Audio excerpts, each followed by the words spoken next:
Imagine this for a moment.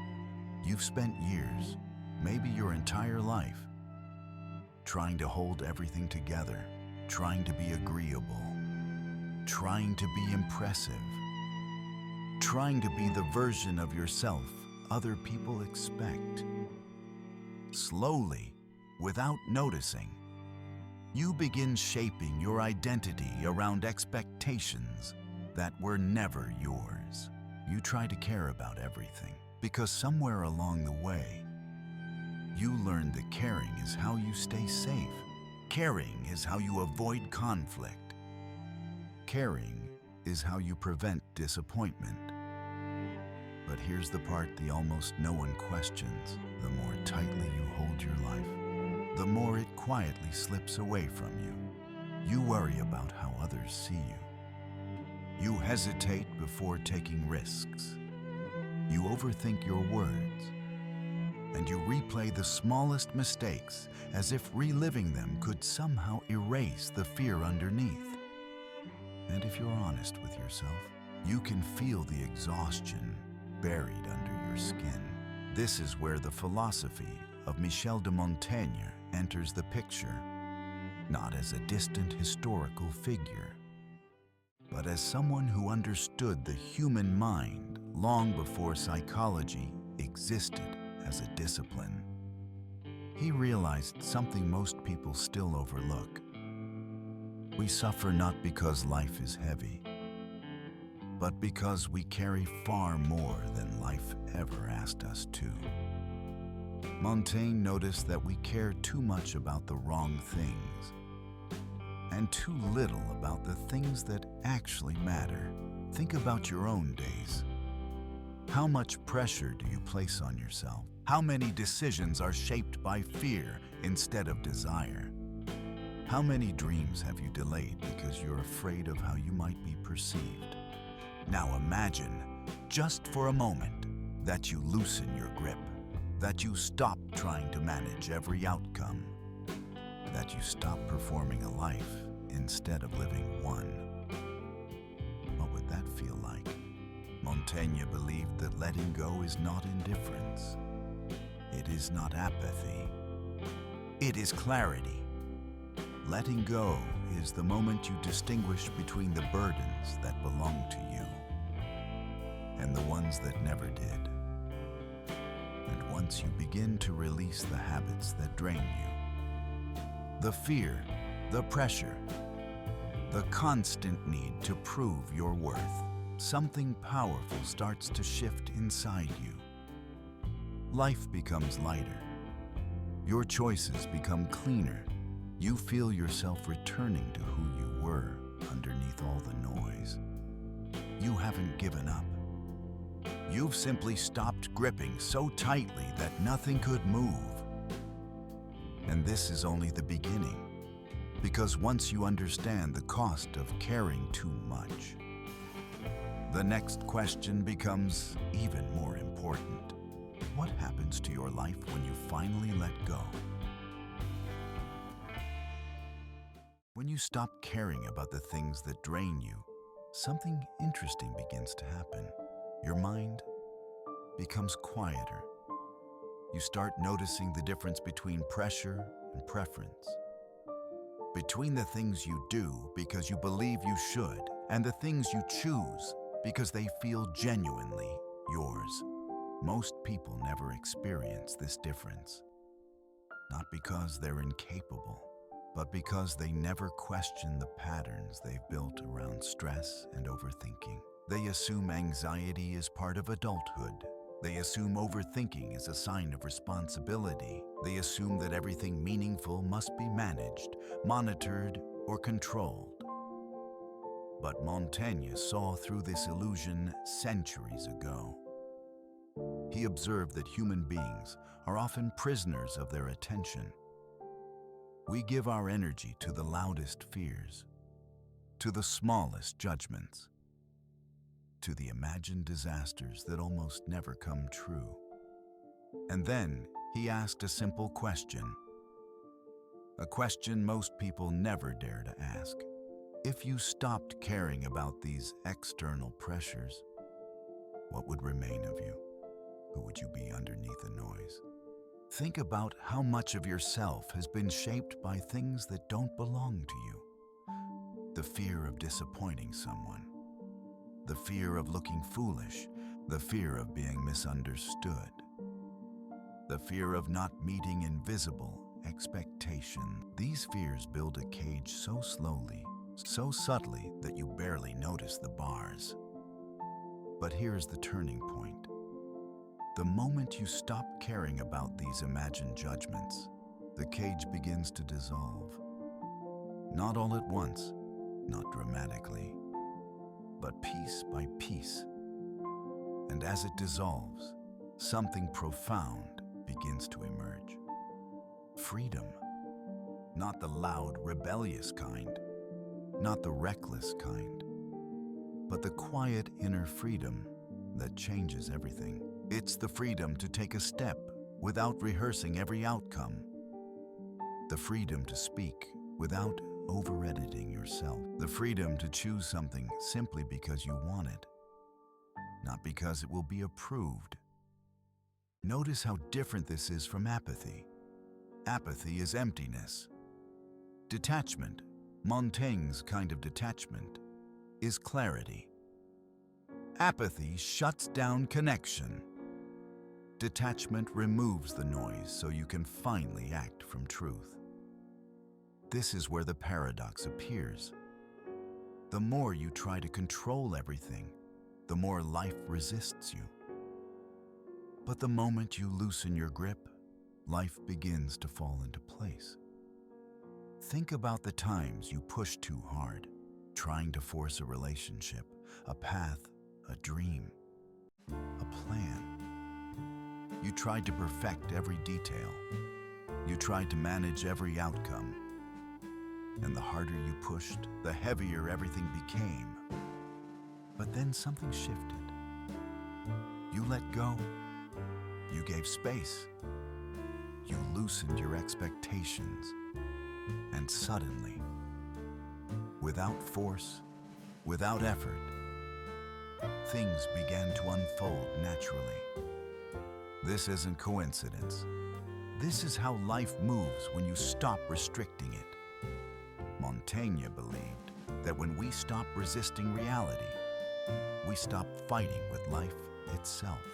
And in that release, we discover what he called inner ease, a way of moving through the world without constant tension. But this freedom leads to a deeper transformation, a transformation that changes how the world responds to you. Because once you stop seeking approval, your presence changes. Other people feel it. They react to it. And that's where the next part of the journey begins. Something remarkable happens when you stop caring so much about how others see you. A space opens inside you.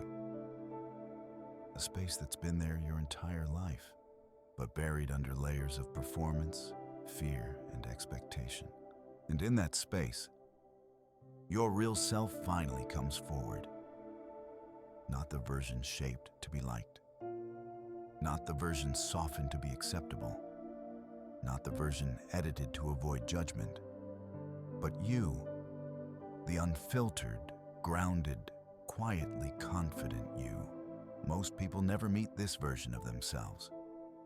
Not because it isn't there, but because it's hidden behind years of pleasing, adjusting, and shrinking to fit spaces that were never made for them. Montaigne saw this clearly. He wrote that people often borrow themselves from others. Their opinions, their behaviors, their dreams, till they forget what is truly their own. Because when you live for approval, you live as a reflection of the crowd. But when you let go of approval, you begin to live as an original. Think about the most magnetic people you've ever met. Are they the ones bending themselves to fit in? Are they the ones over-explaining every thought? Are they the ones trying desperately to be liked? Number. The people who draw others in effortlessly carry a different energy, a quiet steadiness, a calm certainty, a sense that their worth does not depend on being admired. This is the energy of authenticity. And authenticity can only emerge when the fear of judgment loses its power over you. Because here's the hidden truth. The moment you stop trying to be perfect, you create space to be real. And real is always more powerful. When you detach from external validation, you reclaim your inner attention. You stop living in the eyes of others and start living from your own center. And within that center, certain things begin to rise. Your true preferences, your true opinions, your true desires, your true boundaries. Not the boundaries you softened to avoid conflict. Not the desires shaped by pressure. Not the opinions borrowed from the people around you. But the ones that come from who you truly are when no one is watching. And here's the paradox. The less you try to impress people, the more drawn they become to you. It shows up everywhere. You speak more naturally. You move with more ease. You express yourself without overthinking. You radiate a kind of grounded calm. People can feel when you are not performing for them. They feel safer. They feel more open. They feel more connected. Authenticity removes the pressure from relationships. There's no mask to maintain, no persona to protect, no constant mental editing, just presence, just truth, just two human beings meeting without filters. But there is something even deeper happening beneath all this. Because when you stop caring about how others see you, you finally gain the clarity to see yourself. You notice what strengthens you and what drains you, what aligns with your values and what quietly violates them, what deserves your energy and what has only been taking from it. This clarity becomes a compass, a way of navigating life that is quieter but truer, a way of choosing that feels less forced, more natural. It begins to shape everything: the relationships you allow, the decisions you make, the paths you pursue, and the ones you consciously reject. But there's one more layer to this transformation, one that Montaigne believed was essential. Most of the suffering we feel in relationships doesn't come from others. It comes from our attachments, our expectations, and the fear of letting go. And that begins the next chapter of this journey. Most people believe that caring less will make their relationships weaker, that if they stop overthinking every interaction, if they stop managing every emotional response, if they stop carrying the full weight of every conversation, they will become distant or disconnected. But Montaigne understood something completely different. He believed that the biggest barrier to genuine connection is not a lack of care. It is excessive attachment. Attachment to expectation, attachment to specific outcomes, attachment to how we think people should respond, behave, or feel. When you cling to these attachments, relationships become heavy. Conversations become pressure-filled. Silences become threatening. Even small misunderstandings feel personal. And without realizing it, you stop seeing people for who they are and start seeing them as characters in a script you're trying to control. Think about how this shows up in your life. You want someone to understand you. You want someone to respond the way you hoped. You want someone to validate your feelings or reassure your insecurities. And when they don't, you feel hurt, not because they failed you, but because your expectation wasn't met. This is the emotional trap Montaigne warned about. Most of the pain we experience in relationships comes not from others, but from the stories we create about them. Now imagine what shifts when you release those stories. When you stop clinging to how people should act. When you stop trying to manage their emotions. When you stop trying to make everyone comfortable at the cost of yourself. Suddenly, connection becomes lighter. The pressure fades. Conversations soften. Silence feels safe again. Why? Because you've stopped entering the relationship as a performer and started entering it as yourself.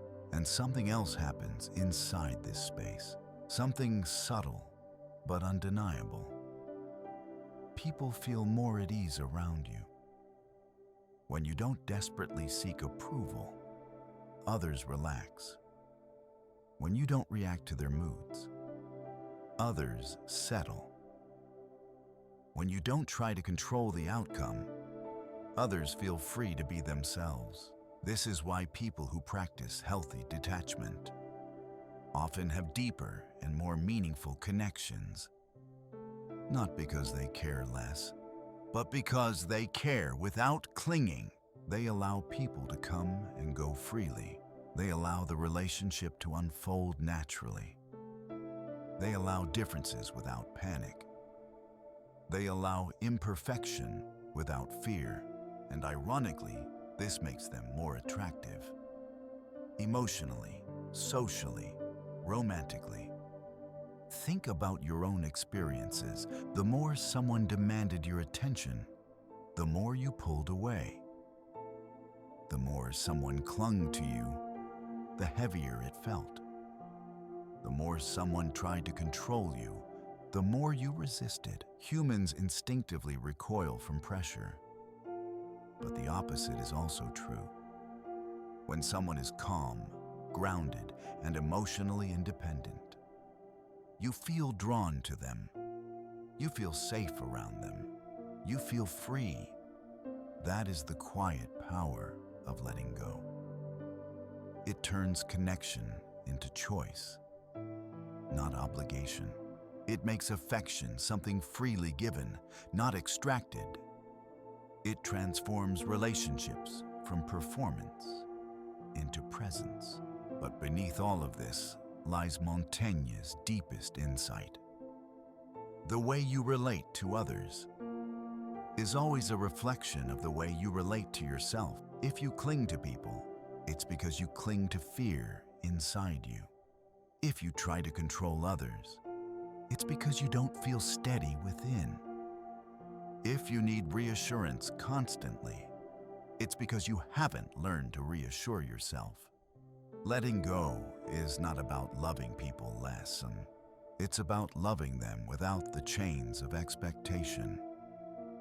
And this understanding leads us to the final realization, the one that Montaigne believed could transform your entire experience of life. At some point in your life, you were taught that control equals safety, that planning protects you, that worrying prepares you, that caring intensely about every detail is what keeps everything from falling apart. But Montaigne believed this is one of the greatest illusions we live under. Because no matter how tightly you hold on, no matter how carefully you plan, no matter how intensely you worry, life will still move in ways you cannot predict. And this isn't something to fear, it's something to finally accept. When you stop caring about controlling every corner of your life, you stop fighting with reality. You stop resisting the natural rhythm of events. You stop exhausting yourself with battles you were never meant to win. Instead, you begin to live with life instead of against it. Think about the most meaningful moments you've ever experienced. The moments that shaped you, healed you, woke you up, shifted your direction. Were they perfectly planned? Were they the result of endless control? Or did they appear unexpectedly? In the gaps, the pauses, the moments when you weren't forcing anything? Montaigne saw this clearly. What you cling to too tightly often slips away, but what you release often returns in a better form. This is why letting go is not weakness. It is not laziness. It is not giving up. Letting go is wisdom. It is the understanding that life cannot be bent into certainty. It can only be met with presence, honesty, and trust. And once you truly step into this understanding, something extraordinary begins to unfold. You start taking the risks you once avoided, not out of recklessness, but out of clarity. You speak more openly, not to impress, but to express. You move through life with a deeper calm, because without the fear of failure, you finally recognize that mistakes are simply part of the path, not evidence of inadequacy. And in this state of inner freedom, life responds to you differently. Opportunities appear that were once invisible. Connections deepen without effort. Your direction becomes clearer because it's no longer crowded by fear. You begin to notice that the things meant for you do not require desperate chasing. They unfold. They meet you halfway. They reveal themselves in moments you could never have scripted. This is the quiet magic Montaigne wrote about. The subtle way life reorganizes itself around a person who is no longer trying to control everything. And here is the final truth he invites us to see. You do not need to control everything to be happy. You do not need to be perfect to be worthy. You do not need to fear uncertainty to live a meaningful life. Life is uncertain because it is alive. It is unpredictable because it is real. And once you stop resisting this, once you stop gripping so tightly, you create space for something far greater than control. You create space for alignment. You create space for authenticity. You create space for life to meet you exactly where you are. So ask yourself, right now, what are you holding on to that no longer serves you? What fear? What expectation? What story about who you must be? What might happen if you loosened your grip just a little? What might open if you stopped caring about the wrong things? And what might flow toward you if you finally trusted that the right things will find their way to you? Because they will. They always do. The moment you stop caring about external validation, the right people appear. The moment you stop fearing failure, the right opportunities rise. The moment you stop trying to control everything, life begins to move with you. Not against you. This is the power of Montaigne's philosophy. And this is the transformation waiting for you. The moment you let go. Thank you for watching this content. The next video is much more important. Don't miss that. I'll see you there.